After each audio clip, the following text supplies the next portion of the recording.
Macam-macam Datuk. Ya, saya.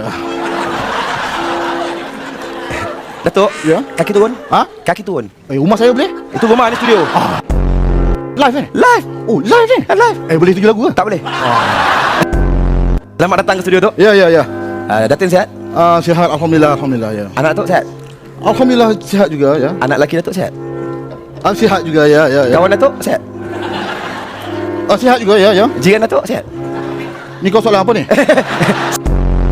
Sebenarnya dari segi pembangunan Malaysia, Datuk, ya. saya belum tanya lagi. Oh, belum lagi? Kestabilan ekonomi bermula daripada pengguna. Ya, saya. Jadi kenapa Datuk selalu saya tengok keluar ke parti, naik kelab, berkepit dengan perempuan kiri kanan? Apa ni Datuk? Oh bukan. Oh minta maaf. Datuk. Datuk. Datuk. Aiskrim. Aiskrim dah sampai. Apa gitu? Aiskrim.